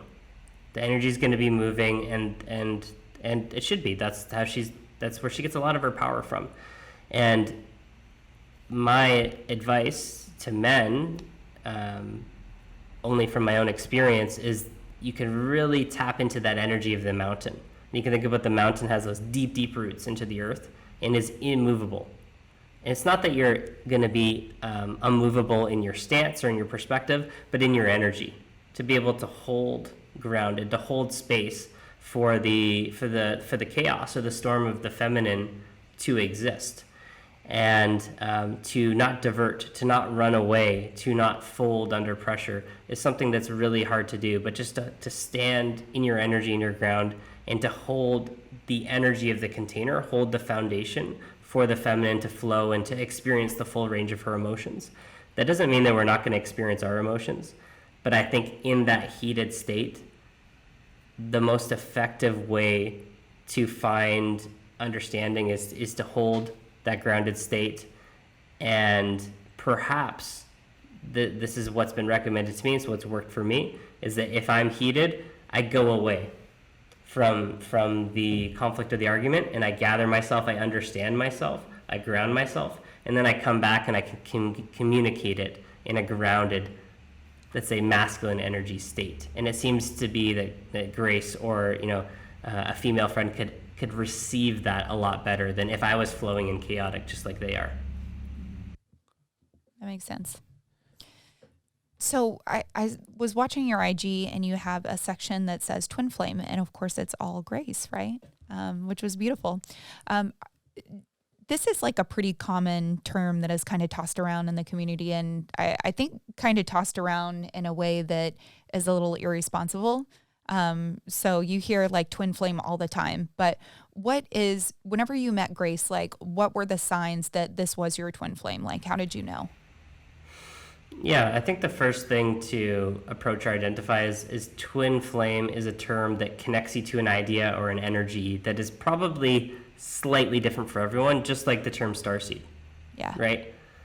And so it's going to be a little different for each person, and I think that's okay, as long as they can tap into their own experience and it's authentic. So for Grace and I, really, when we started to connect with this term twin flame was through a lot of that remembrance of like when we first met each other, and first, it was essentially kind of like our first date, right? It was like our first date, there was this flood of remembrance that, oh my God, I've been looking for you forever, and that you're the one, and we've been doing this dance for more than this lifetime.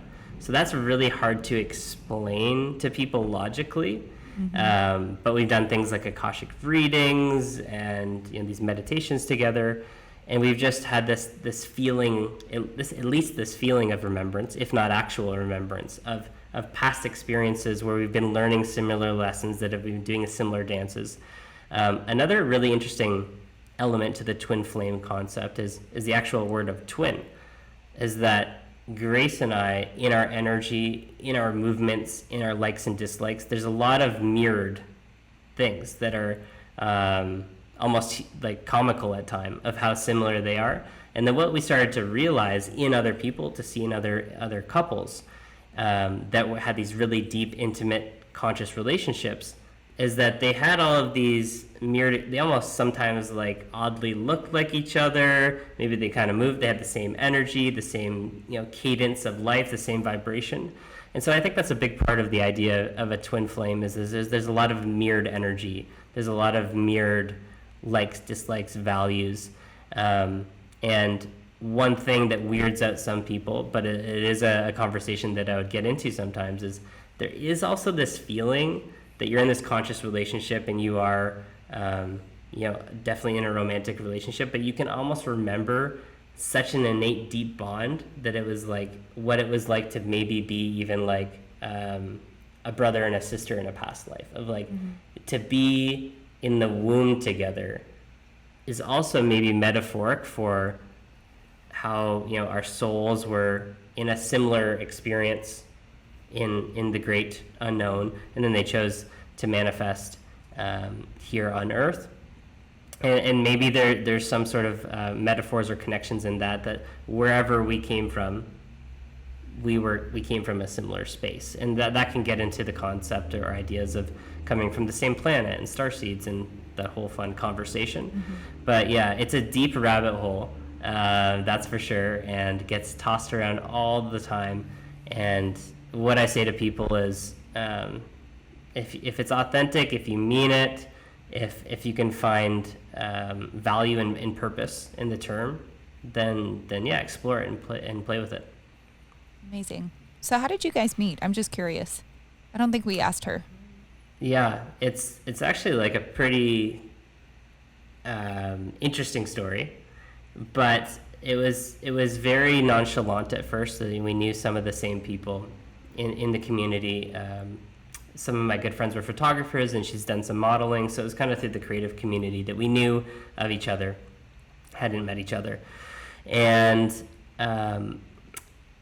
so I had a really, really powerful plant medicine experience with two of my brothers. And I went on social media. I think I made a story about it. And it was quite profound, but I was struggling to find clarity or meaning in it. And I think she responded to the story of just like, oh, I have to talk to you. Do you want to talk right now? And this was at, I think, like 8 a.m. And I was just starting a new business. So I was like on my routine. I was like in the masculine, you know, just like go, structure. And she's like, yeah, 8 a.m. Do you want to have a phone call? Do you want to talk about this? You're like, not really. Yeah. I'm trying to finish my coffee. What? Yeah, exactly. But she was pretty convincing. So we got on a call, and she's pretty beautiful. I mean, she's pretty beautiful. Yeah. So that helps. So that helps. And on this call, it was like I hadn't really experienced too much of it before, but it was like she channeled something, where she was just talking super fast, nonstop, and it all made sense directly to my experience that I had with plant medicine, which was mind-blowing in itself. And then that was kind of it. She's like, all right, talk to you later. Bye. And yeah, and I was like, what was that? And then she sent me a song after that as well that kind of correlated with the conversation. So I was sitting in my backyard. It was super sunny out. And I had this like really profound meditation. Just sat in the sun for like an hour. And it was like, okay, that was interesting. That was something else. And that was it for a while. And then she was building a new business. And I saw that, she was building things. Her mom was helping her. And so I kind of, put up my hand and said, hey, if you need any help with this, it looks like it's a cool space. She was like, yeah, maybe we can like do events or something in the space, because I had done some events in the community. And so she kind of invited me over because this business was at her house, and she like scheduled me in, because at the time she was a hairstylist. So she like gave me an appointment time. I showed up, she showed me the space, and this is where the story gets pretty cool. So I won't give the full thing, but this is an important part. So I show up, she's showing me, and she said, well, I think we need to get all the healers together. And this is how we could maybe do it, and we can use this space. And this is where the remembrance kind of started. And we just started going back and forth of like, well, why we're here, what we want to do, and it all was super aligned. And then I felt really weird. So this gets into this intuitive piece. I felt really weird. I felt, you can get those like goosebumps. Mm-hmm. And then it's really hard to describe this feeling, but all of a sudden, I mentioned that my mom passed away when I was younger. All of a sudden, I kind of just felt like my mom was there, which is not a common thing at all. Like this is not an experience that I've had ever before. And so Grace seemed pretty open-minded, and I don't know, I felt like just speaking my mind that day. And I said, I know this is really weird, but I feel like, my mom's energy is here or something. I don't know, that's probably weird. And she didn't think it was weird at all. Now that I know Grace, and that of course makes sense. And she responded by saying, well, can I touch your head? Because she does energy work, and she does Reiki, and she had this thing called polyrhythmic cranial therapy. And so she put me in her chair, she did some work on my head, and tears are just streaming down my face.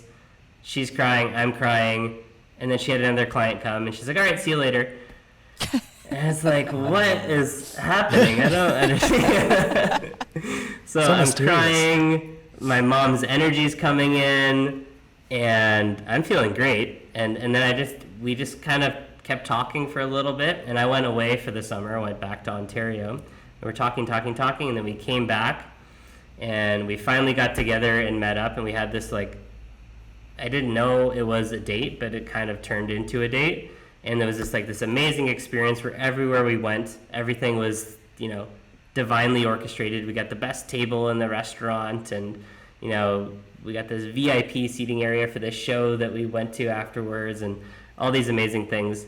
And that night we had that moment of remembrance, and it's so hard to put into words and so hard to describe. But after that moment, it's like, oh yeah, we're getting married, we're having kids, we're doing, like, it was just like came in like an avalanche. So that was loosely how we met each other and how our relationship began.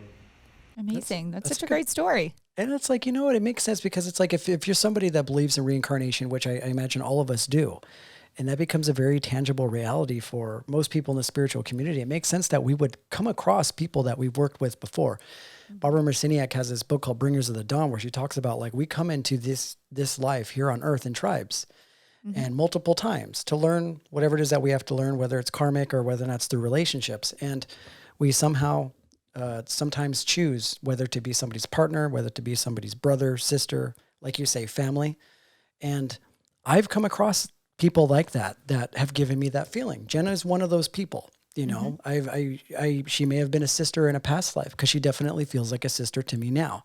You know, and this is something that psychics have validated for us many, many times about the work that, about the affiliation that we have. And we just sort of serendipitously met in 2015.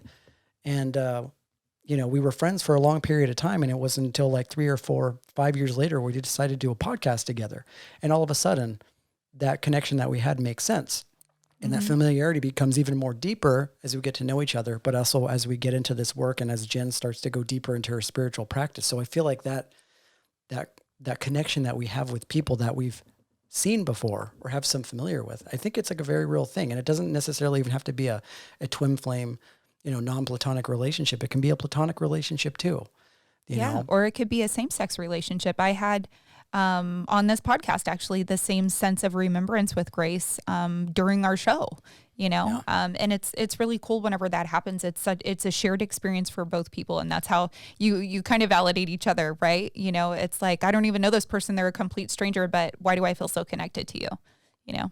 Yeah. Jen talked to me after the podcast, and she was just like, she got a little emotional. I know that Grace got a little emotional too, but Grace had a reflection on the pod where she was talking about the feeling of a soul tribe, you know, and you being included in this as well, because, you know, in the way that you communicate your message and the way that you see your work is very much aligned with how we go about doing our business too. And just the fact that we all sort of synchronized together and we met. And this is the thing that always kind of is really, really crazy to me, because there are 7-8 billion people in the world that are out there. And it when you think of the complexity and the magnitude of that, it makes almost every interaction that you have with every person a miracle. And we can, you know, decide to take one step to the left one day and one step to the right, and all of this maybe would have never happened.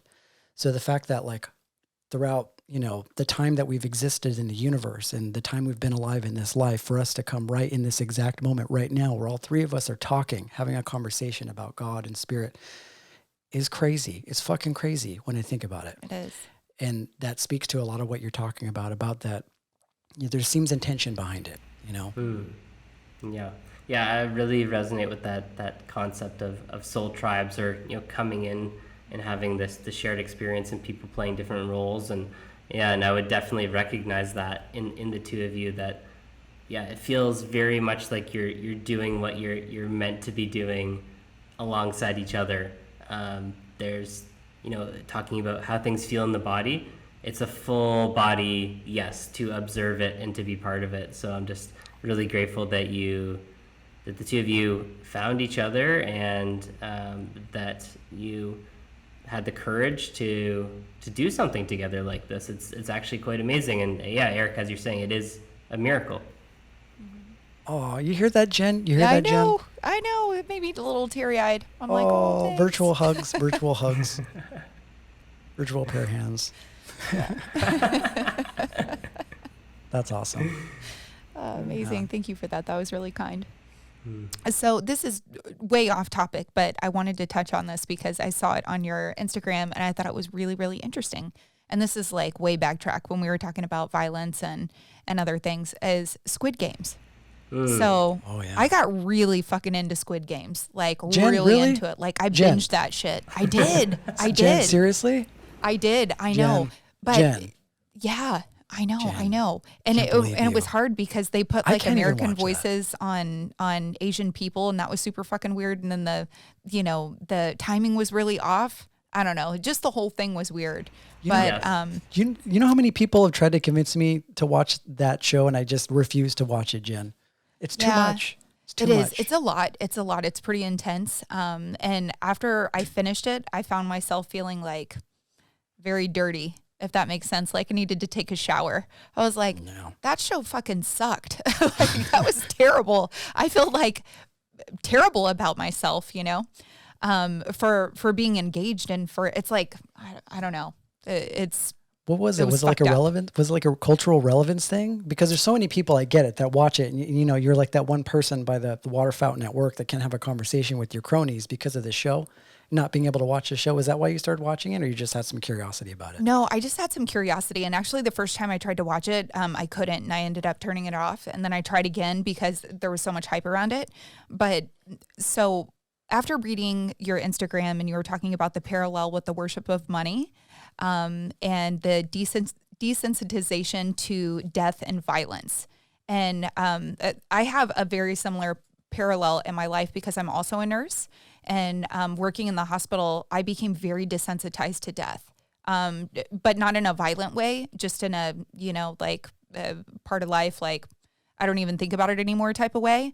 But also where I found myself like being a little less caring.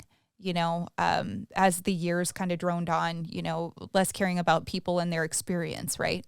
So I just thought, I don't know, reading your post was really interesting about just talking about that, like desensitization to death and with so much violence in that show. I mean, it was like pretty gory. Yeah, I agree with you. It's really intense, and I think it's such an interesting mirror or snapshot of a piece of the collective right now, or maybe the shadow of the collective. And why, Grace and I typically don't consume content like that, because that really does have an effect on your vibrational level. It does. But we were called to watch it for some reason. We heard about it, and then we saw like all the signs of squids everywhere, and like, okay, we got to watch this thing.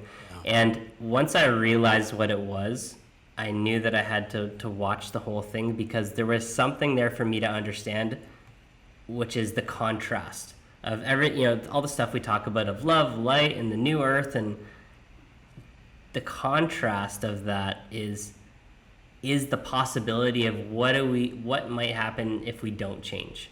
Mm-hmm. And a concept that I've really been playing around with a lot recently is that the height of a tree's branches are limited by the depths of its roots. And the work of roots, digging deep into the ground where it's dark, there's no light, and it's wet, and there's bugs, it's not fun work. That's the deep soul work. And we mostly don't want to do it. We mostly just want the tree branches up in the sun. And for me anyways, the experience was there's something for me to understand here. And what's happened in the past 2 years, I think, has been a blessing and a curse in a lot of ways. And the blessing is people are thinking about their life and like, oh, okay, there's a thing that's happened in the world and people have passed away. Okay, now they're thinking about their mortality. And maybe they spent more time with their family, and that's amazing. I think a lot of people are shifting their lives there. And the contrast to that is people flick on the news and they're like, oh, only this many thousand people died today. That's way better than, a couple more thousand than that, and just completely forgetting the experience of all the people that are behind those numbers. So yeah, Eric, I'm right there with you that it's like an intense show, intense energy, and it's not something that I normally want to consume. But yeah, it just felt like for some reason I had to understand it for what I need to be doing right now. Yeah. And I know that like the way that we talk about these things, we've all subject ourselves to something like this before, right? As much as we don't want to, because if we're a part of the world that we're in, sometimes we can't help it. We're a part of a culture that sort of is, like you say, desensitized to these type of themes. And I think that's kind of what you were talking about being the problem. And it reminds me of like the Buddha and sort of Mara, like Buddha underneath the Bodhi tree, when like Mara comes and tempts him with all this crazy shit and violence and all this other scary stuff, I think is one of those things. And to remain unfazed by that, not by a resistance, but from an acknowledging that, in life, you have both of these polarities that exist. And that light and that dark is there. And it's neither good or bad. It's just what you choose to do with it. And like you said, I think it's a reflection of what can potentially happen if we kind of remain unchecked. And it reminds me of this quote by Marian Williamson, where she says that it's true in America that we want both. We don't want violence, but neither do we want to dedicate ourselves to a nonviolent society. Mm-hmm. If we aren't fully dedicated to peace, we're constantly going to be at war, right? And that's the thing is that you go to any family, they want peace, right? They'll say that they want peace, they want to be happy, but they'll go and watch a show that's 100% violent. And somehow that's not factored into that sort of wanting that they want for that type of world. And I think that kind of speaks to a disconnect that we have, a lack of integration with love, Mm-hmm. Yeah. I think there was a teaching in there though, so the guy that ended up actually winning, spared Spoiler his, alert. yeah. Oh, spoiler alert. Yes. If you haven't seen it, Jen, we're going to have some people. Spared his cousin, and at the very end, he realized like, hey, maybe money isn't everything. I'm not going to kill, my cousin that I have this long-standing relationship with. So the cousin ends up killing himself. The guy wins the money and never spends $1, so he walks around just feeling very empty inside because money isn't everything, right? So there was a secondary message in there. But another thing that I kind of saw in here that I thought was really odd is how they portrayed these people with gambling addictions as being weak, worthless, or not intelligent.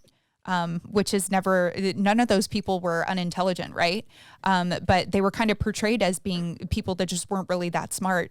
And everyone that I know in my life and in past years that has suffered from addiction, it's not that they're not intelligent or weak, it's that they're wounded. Usually those people are highly intelligent. It's just they have major unresolved trauma and major deep wounds that they're trying to numb. So, and not, really dealing with. So anyway, that was just kind of my final thought on Squid Game, but kind of speaks to like the power of despair, like what people will do when they over-identify with maybe certain realms of conditioning that they have in their mind of what it is that they need that will make them happy. And maybe a complete loss of awareness of spirit and self, maybe like what Alexander's talking about, just that quality of beingness, that's enough, Mm-hmm.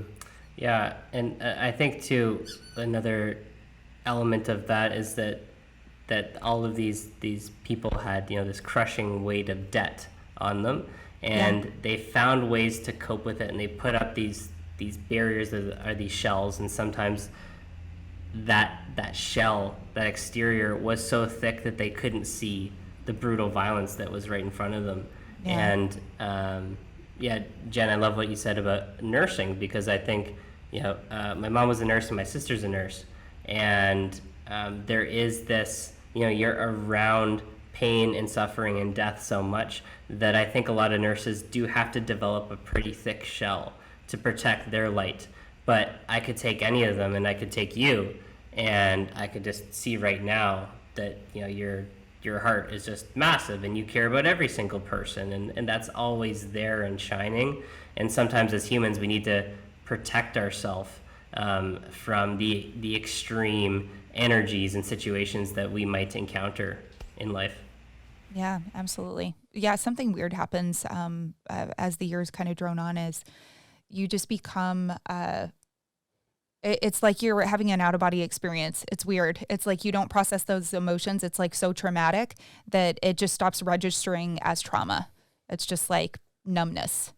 And when I started to get to that point, I was like, okay, I need to find a new career. There's some shit's not right, because that started to bubble over into my relationships too, into my like interpersonal relationships outside of work. So I don't know. Something to be aware of. I kind of have like a different perspective when it comes to that, because I had worked in hospice for a long time, right? As more of like a doula type of person. So I was familiar with that whole idea of death, and that came from a completely different story of a near-death experience that I had. So that caused me to get into, end of life type of studies and work. So I worked in hospice, and I was around a lot of, patients that were old that were passing away, and I think that came as a lesson and a teaching to me because I had a fear of death for a very, very long time, and it wasn't until I had that near-death experience that completely freed me from this fear. Because then I realized after experiencing what that's about, that there's a beauty behind this, that there's a grace behind this, and that source is behind this, and that death is an absolutely natural process, and that is exactly the same as life in a lot of ways, because we talk about polarity. Life and death are the exact same function. And so for me, when it came to experiencing death, the old me would have seen it in probably a scary way, but the way that I see it now, when I would sit with these patients is, of course, this isn't the only life that they live. And maybe some people come into life with very specific goals and specific work. And sometimes it's time for them to leave prematurely, maybe for some people. Or maybe sometimes people die as a way to teach us a lesson about something. There's so many different sort of like parallels and things that are happening in life that are, coinciding with other lives that are out there. So for me, when I think of death, I think of it as like a natural and beautiful thing, Yeah. My relationship to death is much different now than it used to be. One thing that reminds me of quickly is that something that Aubrey Marcus was talking about in one of his most recent ceremonies with ayahuasca is that he felt like a 100-watt light bulb with 10,000 watts running through it. Is that he didn't have in his physical body, he didn't have the capacity to hold that experience. And, I wonder people that are around a lot of things that they perceive to be traumatic, if they feel like that, like this vessel literally can't hold this experience, so I need to shut off from it. Oh yeah. Yeah, absolutely. And I've experienced something like that before when it comes to plant medicine type of experiences where sometimes you just are filled with so much light, and that light permeates your body and it starts pushing and seeping into the dark corners of maybe shadows that you haven't reached out to in such a long period of time. And you get to this point where you almost like feel like you're going to explode. Maybe some people experience anxiety at this point, but sometimes it happens in those experiences where you feel like your spirit is fitting into this sort of tight shoe that is your body. And it can be uncomfortable. That's a good analogy. Uncomfortable because we're limited to the senses, right? We're limited to what we can taste, see, sense, and smell and things like that. But the spirit in those sort of psychedelic realms is so vast. And when you come back into your body and you realize that, the space that you're operating in is limited, it's something that I think requires a lot of integration, because sometimes I feel like that as I expand throughout my practice and as my spirit sort of expands outwards, sometimes it becomes even more difficult to be human. So I think it's just about trying to establish some level of balance and acceptance with both of those things kind of working together, the body and the mind. Yeah, I am the divine, and at the same time, I am a human with limitations. Yeah. I'm just going to make not a profound comment. You were talking about the tight shoe analogy, and it made me think of my girlfriend. She was referring to the human body as a meat spacesuit. Oh, yeah. And it cracked me up. I was like, a meat spacesuit? I was like, that's so gross, but funny at the same time. Yeah. Anyway. I think it's also responsible for a lot of the reasons why we don't remember shit when we come here. You know, we have all of our whole lineage and our ancestry kind of running through our veins, but when we're born here, somehow we lose all of that. Yeah. And then maybe the whole process in the game is sort of slowly remembering all of these things, including twin flames and partners and things like that. Because as I get older, I'm starting to remember more than I ever knew. Of course, when I was younger, and it wasn't a learning, it was just more of like a relearning type of experience, Yeah. Agreed. Yeah, I resonate with that.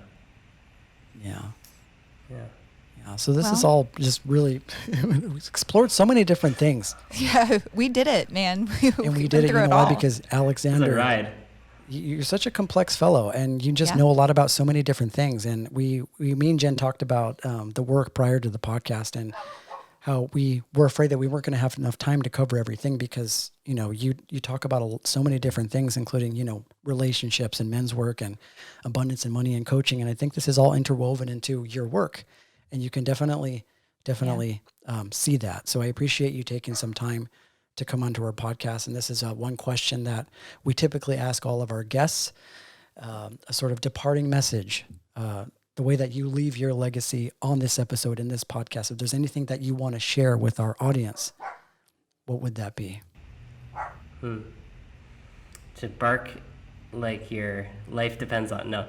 I think that the best thing people can do is take a breath and let your consciousness ride down from your head to your heart like an elevator, and just listen to what it has to say. If people can do that, get connected to their heart and listen to what it has to say, I think their whole life changes. Develop that relationship with your little travel buddy. That's how I feel about my heart. It's like we're going on this ride together, and my heart's really, you know, holding the compass a lot of the time and helping to course correct. Your travel buddy, I like that. You're like a little that's travel cute. buddy. That's cute. Yeah.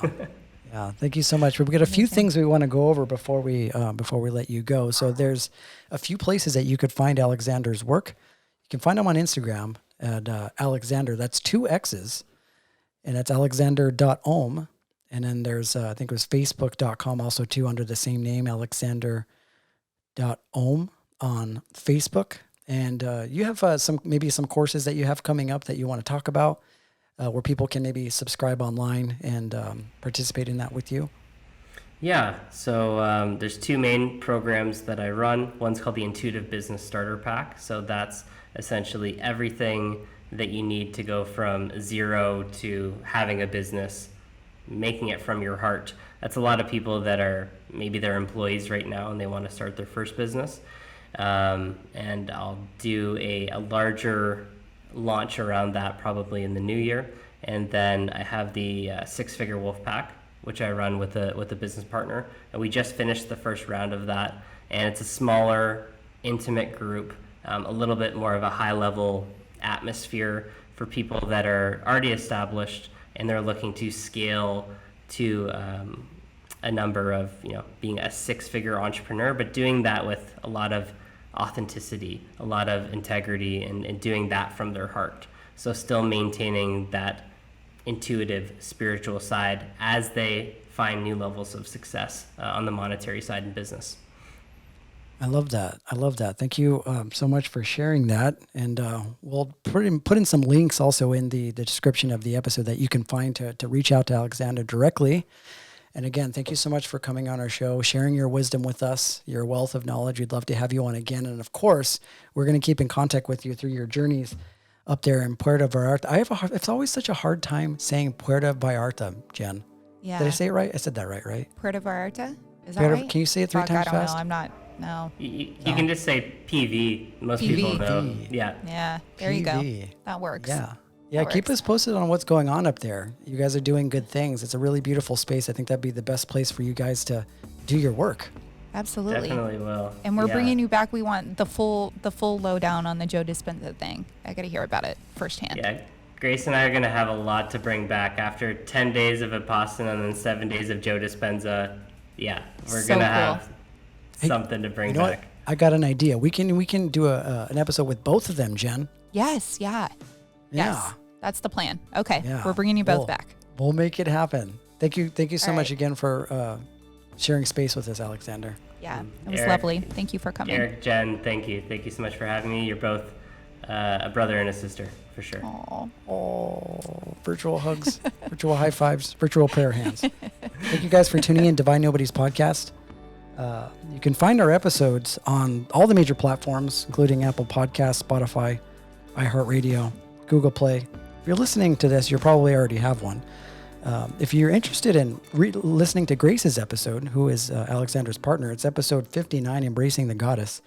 If you guys go into the description of the podcast that you're listening to, You can also find the link to the YouTube video if you want to see us talking to each other in real life on screen. And then like and subscribe, do all the things. Give Alexxander a follow as well as a like, and write a review. Leave us a comment. We always love to hear your feedback, and follow us on Instagram. So until then, namaste, friends. Namaste. Thank you, Alexxander.